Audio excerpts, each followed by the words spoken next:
tumeona hapo Bishop Margaret Wanjiru alikuwa analia sana na alisema alikuwa handle vibaya. Kuna wale ambao walimshika sehemu nyeti. Wewe kama mama ni nini ambayo ungeweza kucomment kwa jambo hilo? Mimi nilikuwa nafuata tu mienendo ya Margaret Wanjiru. Ni pasta. Lakini mimi sishiriki huko. Ile alisema alishikwa sijui alifanya 1 2 3. Ni yeye anajua. Juu sikuwa huko. Na nikasema vizuri sana, Margaret Wanjiru, unavuna ile ulipanda.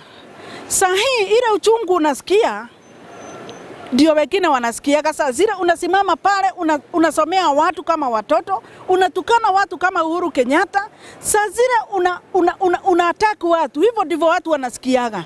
Na nikasema hivi, sijafurahi na siwezi nikasupport ati kama ulifanywa 1 2 3, siwezi nikasupport, ni kwa sababu sijui ya kesho. Lakini niseme hivi, Margaret Wanjiru, nilistuka kuona ati ulikuwa umeweka bandage right hand.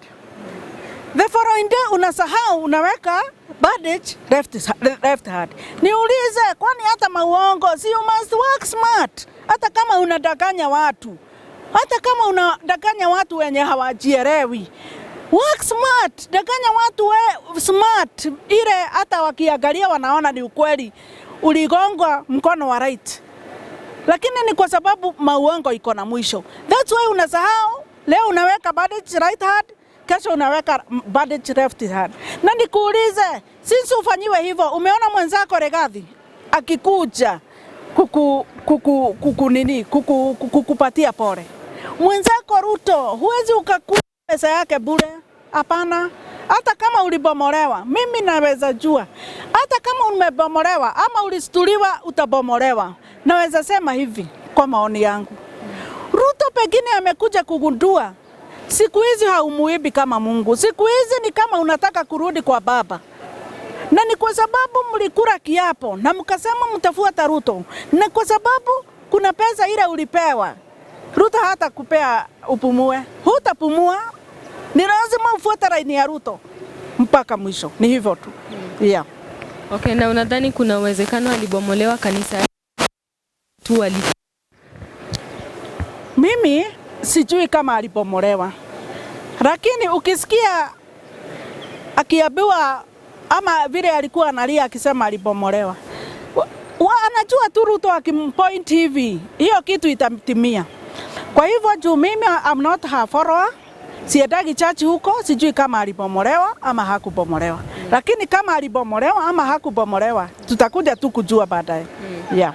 Na wewe kama mtu wa Azimio, ikiwa alibomolewa, ni furaha yako ama unaona amevuna alichopanda? Alivuna alichopanda. Na atavuna, hajavuna? Hapana. Atavuna kwa machozi na kusiaga meno. Yeah. Alisema Ruto atakuja kumtafuta. Ni kama alijaribu kusema like Ruto atakuja kuregret. Wewe kama mtu wa Azimio, mnaweza mkubalia arudi huku pande ya Azimio, being that kitambo alikuwa ODM, ama abaki tu pale pale? Naweza sema hivi, nipeane mfano sana juu hata yeye ni wachache na anajua Bible sana. Wakati shetani alienda na akajaribu Yesu huko mlimani, akamwambia ukijirusha nitakupatia hii nini. Unajua nani Margaret Wanjiru, hiyo vitu vile inasemaga.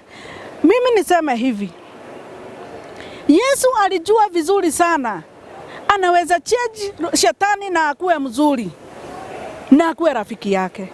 Lakini alijua tu yule shetani atalimeni shetani tu. Mimi naweza sema hivi, mimi siwezi nikasema ati akuje. Hapana. Akae tu kwa Ruto. Juu sioni vile tutamhitaji 2027. Juu niliambia wa Kenya, yeyote yule ako kwa UDA apart from wa Mushomba mwenye anasimamaga na wa Kenya na anatetea rights za wa Kenya, hatutawarudisha. Kwa hivyo Margaret Wanjiru ajifanya maraika nini, hatumtaki tena. Hivyo tu. Yeah. Okay, asante sana mama and see you next time. Asante.